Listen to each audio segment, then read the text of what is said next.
Stay away from the family galley. You're out! My father's text. I applied, noted. Then I withdrew my signature from his $2.00 contract. Within 24 hours, 73 missed calls, 1 frantic lawyer. The conference room at Apex Dynamics smells like polished wood and ambition. The kind of place where million-dollar deals are sealed over handshakes and steely-eyed promises. I'm standing at the head of a sleek mahogany table, my laser pointer dancing across a PowerPoint slide that projects Harper Tech's cybersecurity framework onto a massive screen. 30 executives from this Fortune 500 giant lean forward, their faces a mix of skepticism and intrigue, as I outline how my firm can shield their global network from the next inevitable cyber attack. My voice is steady, my navy blazer crisp, my auburn hair pulled into a low bun that screams competence. I'm Emily Harper, 36, founder of Harper Tech, and this $10 million 0 cents contract is the pinnacle of everything I've built since walking away from my family's gilded cage in Bellevue. But then my phone vibrates on the table, a soft buzz that feels like a gunshot in the silence between my sentences. I glance down, expecting a text from Liam, my fiancé, maybe a quick, "You've got this," to bolster my nerves. Instead, the screen glows with a name I haven't seen in months, Dad. The message is short, brutal, and it hits like a blade. "Don't bother coming to the family gala. We're done with you. For good." My breath catches, and for a split second the room tilts. The executives' faces blur, their tailored suits and expectant gazes fading into a haze. My heart slams against my ribs, each beat screaming betrayal, rage, and a bone-deep hurt I thought I'd buried years ago. Charles Harper, my father, the man who built a real estate empire on ruthlessness and charm, has just severed me from the family with 14 words, and he chose now, mid-presentation, to do it. I force my eyes back to the slide, my hand trembling as I click to the next graph. "As you can see," I say, my voice somehow steady, "our proprietary intrusion detection system has reduced breach risks by 87% in beta testing." The words come out on autopilot, a trick I learned growing up in the Harper household, where showing weakness was a cardinal sin. My mother, Margaret, would whisper, "Chin up, Emily. Harpers don't falter," at charity galas, while my father schmoozed senators. But this isn't a gala, and I'm not a teenager anymore. I'm a woman fighting for her company's future, and I can't let my father's cruelty derail me. Not now. Not ever. The client's CEO, a silver-hailed man named Richard Voss, nods approvingly, scribbling a note. I push through the presentation detailing encryption protocols and response times, but my mind is a war zone. Why now?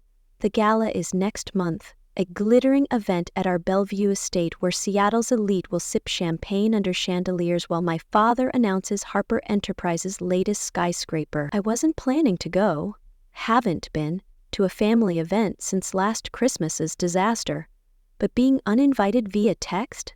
Like I'm some disgraced employee? That's a new low, even for Charles Harper. And the "we" in his message, does that include my mother? My brother Nathan? The thought twists the knife deeper.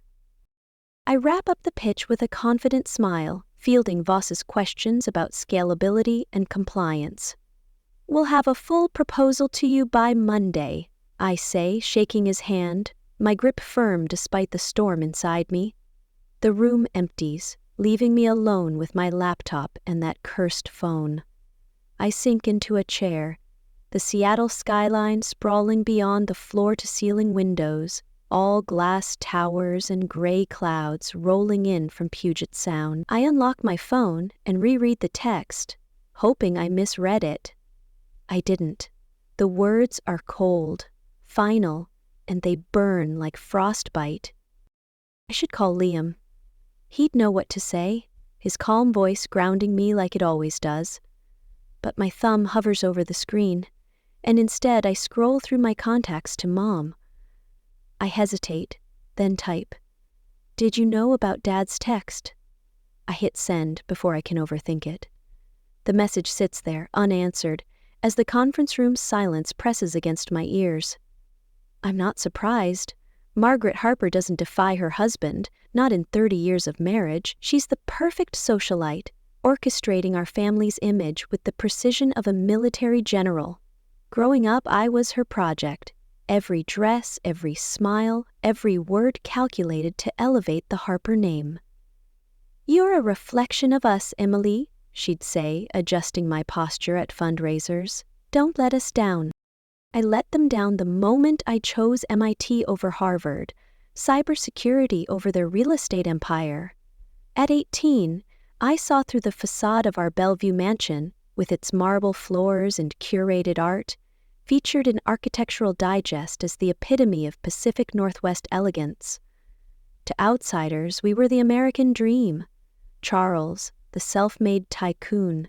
Margaret, the dutiful daughter. But inside those walls, love came with strings. Nathan, 3 years older, was the golden boy. His lacrosse trophies and business school acceptance letters paraded like royal decrees. My achievements, a 4 GPA, a statewide coding competition win at 14, were footnotes, dismissed unless they served the family brand. I remember that coding win vividly. I was 14, nerdy and proud, clutching a trophy for a program I'd spent months perfecting. The local paper wanted a photo, but my mother scheduled a hair appointment for the same time. "We present as a unit, Emily," she said, brushing my hair with sharp, impatient strokes. The photographer arrived, and Nathan was front and center, his arm around me, the caption crediting the Harper siblings for my work. My father clapped Nathan's shoulder, saying, "That's my boy, always shining." I stood there, invisible, my trophy tucked under my arm like an afterthought. My phone buzzes again, snapping me back to the present. It's not my mother. It's an email from my assistant, Kayla. Urgent. Client feedback from Apex Pitch. Call me. I sigh, shoving my family drama into a mental box. I've got a company to run, a team of 20 depending on me, and a reputation I've built from scratch. Harper Tech isn't just a business, it's my rebellion. Proof I don't need my father's name to succeed. I dial Kayla, forcing my voice to sound normal. "What's the feedback?" I ask. "He loved it," she says, excitement bubbling through the line. "Voss wants a follow-up next week. This could be our biggest contract yet." I smile, relief washing over me. "Great work, Kayla. Let's prep the proposal tonight." I hang up, but the victory feels hollow, with my father's text looming like a storm cloud. I pack my laptop and head for the elevator, the weight of his words dragging at my steps. The drive home is a blur of Seattle's rain-slicked streets, the Space Needle cutting through the mist like a sentinel. My condo in Belltown is my sanctuary, a sleek loft with exposed brick and views of Elliott Bay, nothing like the ostentatious Bellevue estate I grew up in. I'm halfway there, stopped at a red light on Denny Way, when a black SUV roars up behind me. Its headlights blind me in the rearview mirror, and before I can react, it slams into my Tesla's bumper. The impact jerks me forward, my seatbelt biting into my chest. I gasp, gripping the wheel as the SUV accelerates, pushing my car toward the intersection. Panic surges, but instinct kicks in. I slam the accelerator, swerving left, but the SUV matches my move, its engine roaring. The light turns green, and I gun it, weaving through traffic as horns blare. The SUV stays on me, relentless, its tinted windows hiding the driver. My heart races, thoughts spiraling. Is this random, or is it Dad?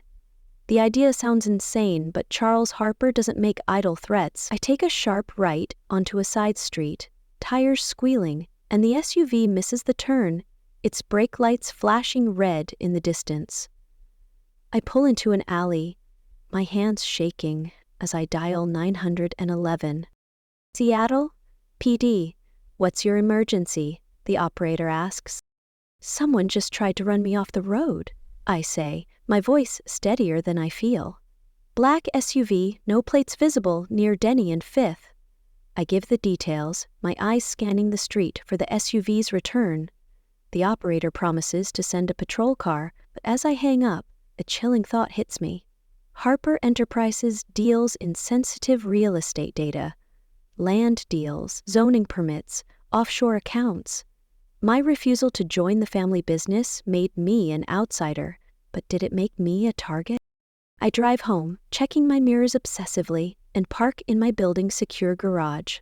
My condo feels too quiet, the hum of the fridge amplifying my nerves. I pour a glass of Pinot Noir and sink onto the couch, my phone mocking me from the coffee table. No response from my mother. I open Instagram, a habit I hate, and there it is, a post from my cousin Lauren, tagged at the Harper estate. Counting down to the gala, Harper Legacy. The photo shows gilded invitations, my family's crest embossed in gold. Everyone got one, except me. I scroll through comments, each one a dagger. Can't wait to see Nathan and Sophia. The Harpers always throw the best parties. Sophia, Nathan's fiancée, daughter of a Washington senator, is the perfect addition to my parents' social arsenal. I'm the liability, the daughter who chose code over cocktails, a data scientist over a dynastic marriage. I toss my phone aside, the wine bitter on my tongue. I need Liam. He's at a STEM workshop, mentoring kids from underserved schools. But he answers, on the first ring, "Em, you okay?" His voice is warm, like a blanket I want to wrap myself in. My dad texted me during the pitch, I say, my throat tight. He says I'm out of the family. Done. For good. The words spill out, raw and jagged. Liam's silent for a moment, processing, then says, "I'm coming home. Give me 20 minutes. I nod, though he can't see me, and hang up, tears pricking my eyes. Liam's the opposite of my family, grounded, kind, uninterested in wealth or status. We met at a charity hackathon, bonding over Python and bad coffee. He sees me, not the Harper heiress, but the woman who codes until 3 a.m. and dreams of making the internet safer. I met Liam 6 months after moving to Seattle, a city I chose for its tech pulse and distance from Bellevue's suffocating expectations. My parents hated it. "Chicago has firms," my mother said when I landed my first job at a cybersecurity startup, "or San Francisco if you must." But Seattle was mine, a place where I could breathe. I built Harper Tech from a one-woman operation to a powerhouse, securing contracts with tech giants and government agencies. My team respects me for my brain, not my last name, and that's worth more than any Harper Gala. Christmas last year was the breaking point. I brought Liam to Bellevue, hoping my parents would see what I saw in him. Big mistake. My father grilled him over dinner, sneering, "Data science? What's the salary on that?" My mother barely spoke to him, her eyes fixed on Sophia, who sparkled in a Chanel dress and dropped names like confetti. "Sophia's father is hosting the governor next week," Margaret said, ignoring Liam's story about a kid he'd helped get into MIT. Later, in my childhood bedroom, I cried into Liam's shoulder. "They'll never accept us," I whispered. He held me tight. "Their loss, Em. You're enough." Now, waiting for him, I replay my father's text. "We're done with you." The we gnaws at me. Nathan, my brother, the heir apparent, always got the spotlight. At 14, his lacrosse championship was a family triumph. My coding award was a footnote. When I got into MIT, my father said, "Harvard would keep you closer to the business."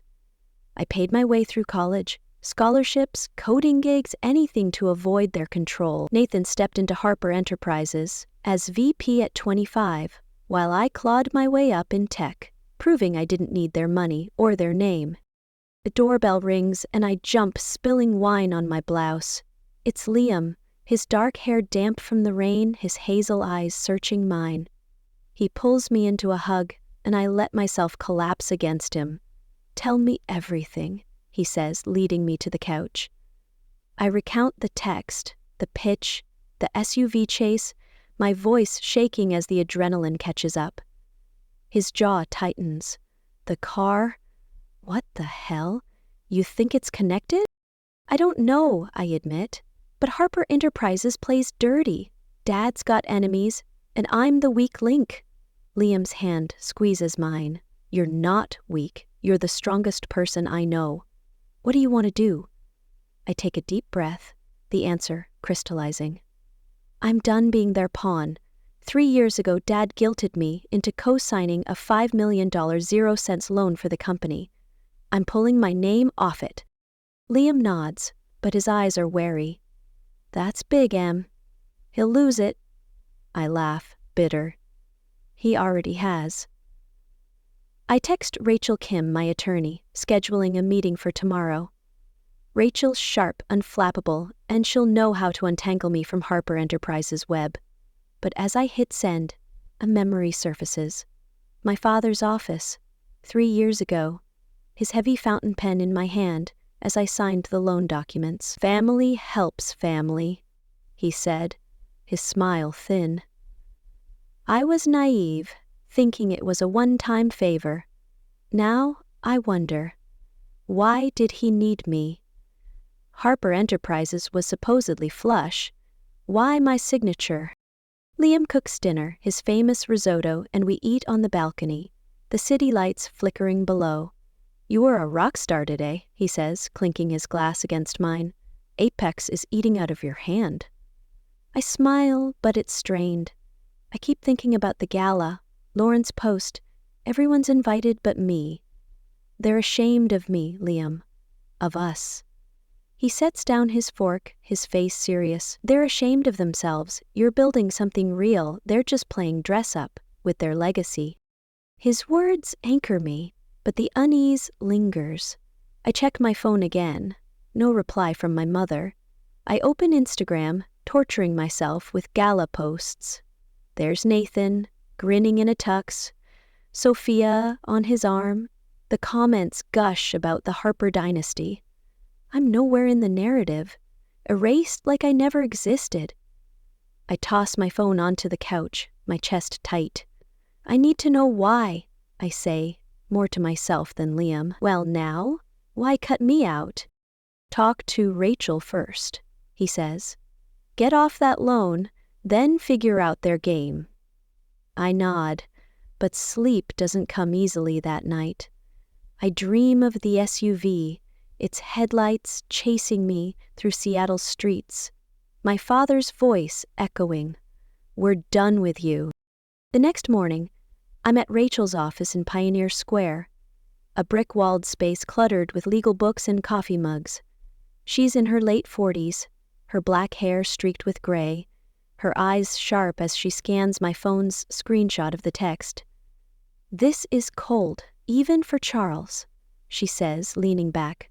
"The loan's the key. You co-signed 3 years ago. $5 million. 0 cents for a Portland development. Payments are current, but your name's still on the hook. If they default, you're liable." "Can I get out?" I ask, my stomach nodding. "Yes, but it'll hurt them," she says, tapping her pen. "The bank will demand new collateral, probably $8 million, 0 cents in assets. Charles will have to liquidate or refinance, and he won't like it." She pulls up the loan file. "Here's the weird part. Harper Enterprises was reporting record profits when you signed. Why did they need you?" "That's what I want to know," I say, leaning forward.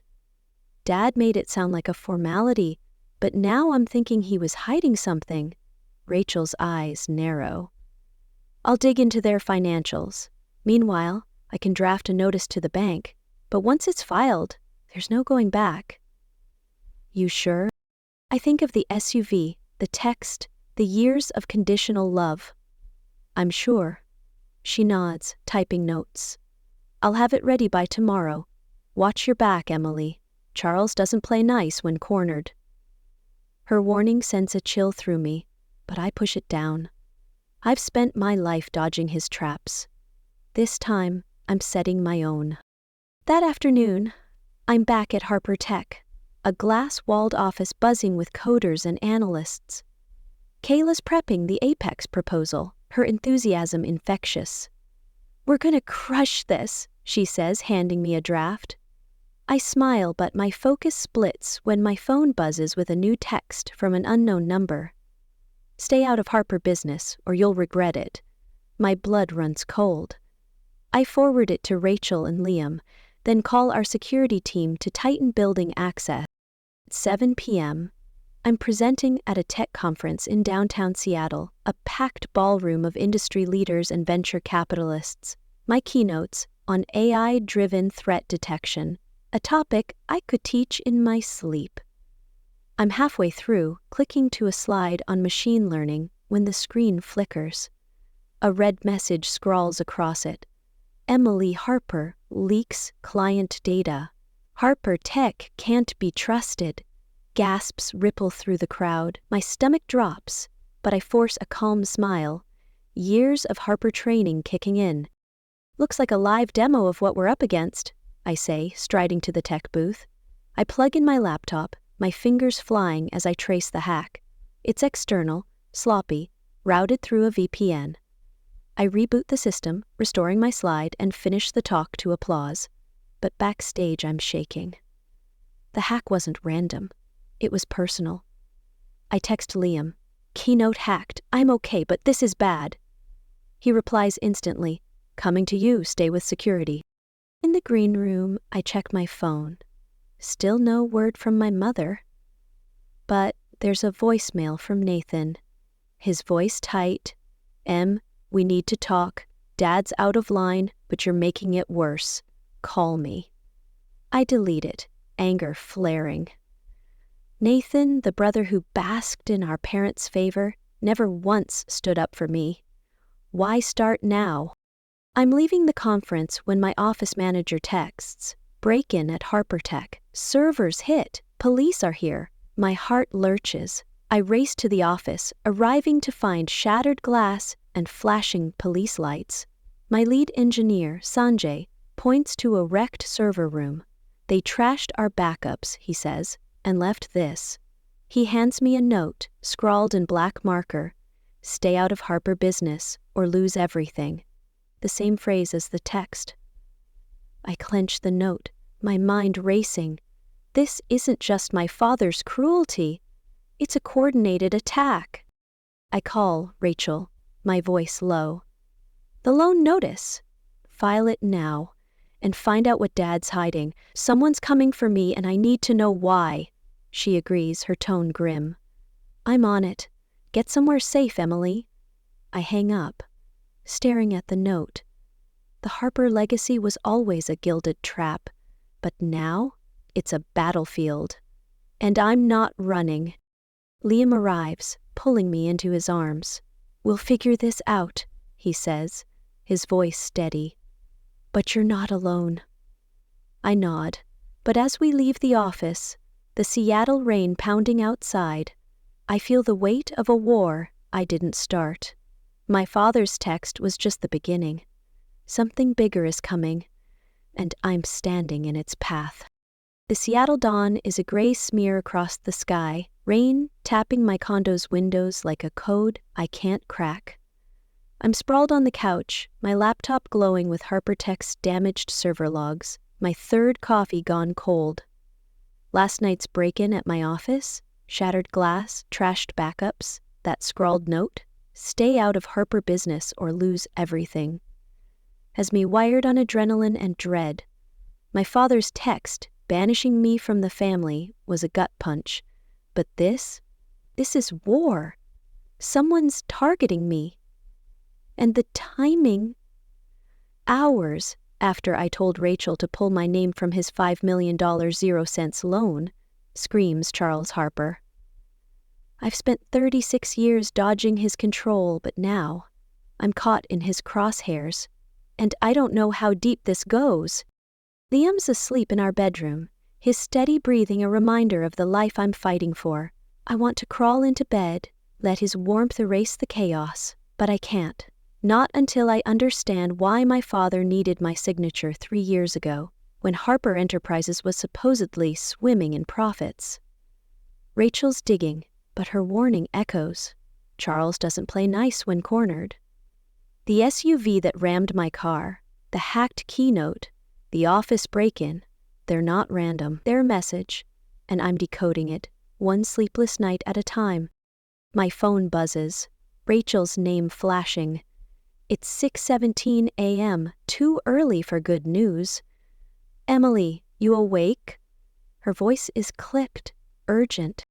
"Been up all night?" I say, rubbing my eyes. "What's up?" "I filed the loan notice with the bank. It's done. Your name's off the $5 million, 0 cents. But I found something else." She pauses, and my stomach knots. "Charles used your credit to cover a hole in Harper Enterprises' books. Offshore accounts, risky investments in Dubai and Panama, tied to a shell company called Triton Holdings. If the bank had known, they'd never have approved the loan without your signature."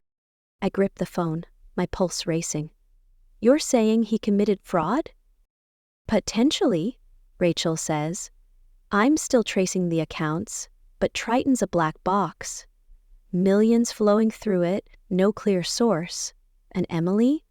Your signature's on 2 other loans, $3 million, 0 cents each, equipment financing, and a line of credit from 2020 and 2021. I'm betting they're forged." "Forged?" The word hits like a slap. I stand, pacing the loft's hardwood floor, the Seattle skyline a blur beyond the windows. He used me as a financial prop, then forged my name to cover his tracks? "That's what it looks like," Rachel says. "I'm meeting a forensic accountant today to confirm, but you need to be careful. Charles will get the bank's notice this morning, and he's going to come for you." I laugh, bitter. "He already has." I tell her about the break-in, the note, the SUV. Her silence is heavy. Then, "Get a security detail, Emily. This isn't just family drama anymore. I'll call you when I have more." I hang up, my mind spinning. Fraud, forgery, offshore accounts.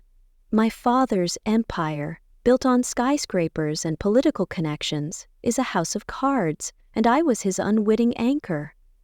I think of the Bellevue estate, its marble halls and curated perfection, hiding secrets I never imagined. What else is he hiding? And who else knows? Liam stirs, emerging from the bedroom in a faded MIT hoodie, his dark hair mussed. "You didn't sleep," he says, concern creasing his face. He pulls me into a hug, and I let myself lean into him, his warmth grounding me. "Talk to me, Em." I spill everything. Rachel's findings, the forged loans, the offshore accounts.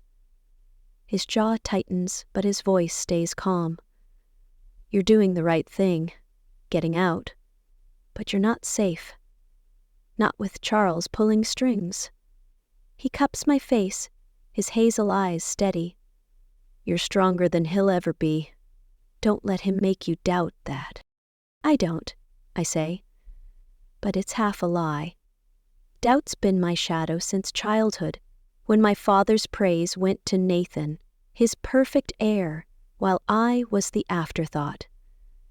Liam's belief in me is a lifeline, but it doesn't erase the fear that I've just lit a fuse I can't control. My phone buzzes again. Nathan. I send it to voicemail, but his message pops up. "Em, we need to talk. Dad's losing it and you're not helping. Meet me at the Fairmont, noon, please." I scoff, deleting it. Nathan, the brother who coasted on our parents' favoritism, wants to play peacemaker now? Too late. But curiosity nags? Does he know about the forgeries? I head to Harper Tech, The office a crime scene of caution tape and police reports. Sanjay, my lead engineer, is rebuilding our servers, his face grim. We lost 30% of our backups, he says. Whoever did this knew our systems. I nod, my gut twisting. An inside job. Maybe someone Charles bribed. I assign my team to triple-check our firewalls and meet Kayla to finalize the Apex proposal. Work is my anchor, but every ping of my phone feels like a landmine. At 10 a.m., I'm jogging along the waterfront, Elliott Bay's waves crashing against the pier, trying to clear my head. The rhythm of my sneakers steadies me, but then I hear an engine rev. A black SUV, the same model from last night, barrels down the path, its tinted windows glinting. My heart lurches. I dive behind a bench as it swerves, missing me by inches, then speeds off. Bystanders stare, but I'm shaking, adrenaline flooding my veins. I call the police, my voice steady despite the panic. Another incident? I tell the officer, giving the SUV's description. He promises to escalate, muttering about corporate espionage tied to Harper Enterprises' rivals. But I know better. This is personal. Back at the office, I'm barely through the door when Kayla rushes over. "Your father's here," she whispers, eyes wide. "In the lobby, demanding to see you." My blood runs cold. I glance at the security feed. Charles Harper, in a tailored suit, his face a mask of fury, barking at my receptionist. Clients are milling nearby, their glances curious. This is no coincidence. He's staging a scene to humiliate me. "Keep him there," I tell Kayla, grabbing my phone. I text Liam, "Dad's at the office. It's bad." Then I steel myself and head down. The lobby is a glass atrium, sunlight streaming through, but the air feels thick with tension. Charles spots me, his blue eyes icy, and strides over, his voice low but venomous. "You've sabotaged everything I've built, Emily. Pulling your name from the loan? I'll sue you into oblivion." I square my shoulders, years of his intimidation fueling my resolve. "You used me, Dad. Forged my signature on loans I never saw. That's fraud, and I'm not covering for you anymore." His face flushes, a vein pulsing at his temple, but clients are watching and he knows it. "You're a disgrace," he hisses. "No Harper would betray family like this." "Family?" I snap, my voice rising. "You texted me out of yours, remember? I'm just making it official."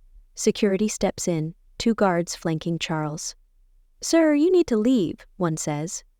He glares at me, then storms out, but not before muttering, "This isn't over." The clients whisper, and I know rumors are already spreading, threatening my next contract with Zenith Corp. I force a smile, nodding at the guards, but inside, I'm reeling. Stares Kayla's pale. "That was intense," she says. "You okay?" I nod, but my phone's blowing up. 92 missed calls, 67 texts from Charles, my mother, Nathan, and unknown numbers, all demanding I reinstate the loan. One text from an anonymous sender chills me. "Back off or your firm's next." I forward it to Rachel, my hands shaking. The break-in, the SUV, now this. Someone's orchestrating a campaign to break me, and Charles is at the center. I meet Nathan at the Fairmont Hotel at noon, against my better judgment. The lobby is all velvet and gold, a stark contrast to the storm brewing inside me. Nathan's waiting in a corner booth, his polished exterior frayed, his tie loose. My mother's there too, her society smile faltering, and Charles, his presence dominating the space. It's an ambush, and I nearly walk out, but Nathan's plea stops me. "Em, hear us out. This is bigger than you think." I sit, my guard up, as Charles leans forward, his voice a low growl. "You've committed treason, Emily. That loan was the backbone of our Portland project. You've cost us $8 million, 0 cents in collateral, and I won't let you destroy our legacy." My mother, Margaret, reaches for my hand, her voice soft. Sweetheart, we don't want to lose you. Your father's message was a mistake, sent in anger. We're family. I pull my hand back, my eyes locked on Charles. Family doesn't forge signatures, Dad. Rachel found 2 more loans, $3 million, 0 cents each, with my name faked. You used me to hide your offshore deals. Margaret gasps, her hand flying to her mouth. But Charles's face hardens. Business requires tough choices, he says. The 2020 crash nearly sank us. Your signature saved the company. By committing fraud, I shoot back. Who else knew, Dad? Your board? Your lawyers? His silence is damning, and I turn to Nathan. Did you know? He looks away, guilt flickering, and my heart sinks. Margaret's voice trembles. Charles, you didn't. She's genuinely shocked, her loyalty cracking, and for the first time, I see her as a woman trapped by his control, not just my mother. Nathan clears his throat, his voice low. I didn't know about the forgeries, Em. I swear. But I knew Dad was desperate 3 years ago. The Portland deal was bleeding cash, and he said your credit was our lifeline. I should have questioned it. He meets my eyes, his face raw. I've been a shitty brother, letting Dad favor me, shutting you out, but I'm done with that. Sophia's pregnant, and I want my kid to have a real family, not this mess. His words hit hard, stirring memories of our childhood. Nathan's trophies, my sidelined dreams. I want to believe him, but trust is a luxury I can't afford. Charles interrupts, his tone icy. Enough sentimentality. Reinstate the loan, Emily, or I'll bury Harper Tech in lawsuits. You'll lose everything. I stand, my voice steady. Threaten me all you want, Dad. I'm not your pawn anymore. And those forgeries? Rachel's already talking to the SEC. His face pales, but he recovers, storming out with Margaret trailing, her eyes conflicted. Nathan stays, his voice soft. I'm sorry, Em, for all of it. I nod, but I'm not ready to forgive. Not yet. As I leave the Fairmont, my phone pings. A security alert from my condo. I pull up the camera feed and freeze. My living room, grainy but clear, shows a tiny blinking light under my coffee table. A bug. Someone's been listening. I text Liam and Rachel, my heart pounding, and head home, paranoia clawing at me. At the condo, Liam's waiting, his face grim as we sweep the place with a signal detector. We find 3 bug table, bedroom, kitchen, and a hidden camera in the bookshelf. My skin crawls. This is next level, Liam says, bagging the devices. We need to get you out of here. I shake my head. I'm not running, but we're fighting back. I call Sanjay, who traces the bugs to a dark web supplier linked to a hacker group. Then Rachel calls, her voice urgent. The forgeries are confirmed. But there's more. Triton Holdings isn't just Charles's. It's tied to a rival firm, Cascade Ventures. They're gunning for Harper Enterprises, and your collateral damage. The pieces click. Cascade, a shadowy player in Seattle's real estate wars, must have hired the hackers. The SUV driver, maybe even planted the bugs. But why target me? Unless Charles made me the scapegoat to save himself. I'm about to call the police when my assistant texts. Zenith Corp's pulling their $12 million 0 cents contract. They heard about the break-in and your dad's scene. They want proof we're secure by tomorrow. My stomach drops. This is my biggest client, my firm's lifeline, and it's slipping away. I rally my team, working through the night to trace the office breach. Sanjay finds a back door in our system, planted by the same hacker who hit my keynote. We patch it, but at 3 a.m. a data leak hits the dark web. Zenith's financials, framed as Harper Tech's fault. The hacker's signature links to Cascade Ventures. I'm livid, exhausted, but I see a way out. I call a press conference, my team scrambling to set it up. At dawn, I face cameras in Harper Tech's lobby, my voice steady. Our systems were targeted by a rival firm, Cascade Ventures, in a smear campaign. We've secured our network, and traced the leak to their hired hacker. Zenith's data is safe, and we're cooperating with the FBI. The room erupts, reporters shouting questions, but I've done it. Flipped the narrative. Zenith's CEO calls, reinstating the contract and praising my transparency. My team cheers, but I'm drained, the weight of the past 48 hours crushing me. Liam pulls me aside, his eyes searching. You're a badass, Em, but you need a break. Therapy, maybe? I nod, thinking of Dr. Elena Voss, who's helped me untangle my family's hold. I book a session, knowing I need to face the scars Charles left. That night, at a gala celebrating HarperTech's Industry Award, I'm in a sleek black gown, Liam at my side, when danger strikes again. In the parking garage, a thug in a ski mask corners me, his knife glinting. Reinstate the loan, or you're done, he growls. I freeze, but security tackles him, the knife clattering away. I'm shaken, but alive, and the thug's phone reveals texts from a Cascade operative. The police arrest him, linking him to the SUV attacks. The gala's my moment. I take the stage, accepting the Cybersecurity Firm of the Year award, and drop a bombshell. My father, Charles Harper, forged my signature on loans to hide his fraud. Cascade Ventures exploited it, targeting my firm. But HarperTech stands stronger than ever. The crowd gasps, cameras flashing. Charles's empire crumbles in real time, his social and financial clout evaporating as the SEC launches an investigation. Backstage, Liam proposes atop the venue's rooftop, the Seattle skyline sparkling below. You're my home, Em, he says, sliding a ring onto my finger. I say yes, tears streaming, the weight of my past lifting. Nathan texts, congratulating me, promising to attend our engagement party. Margaret sends a gift, a sapphire necklace, with a note. I'm sorry, I'm trying.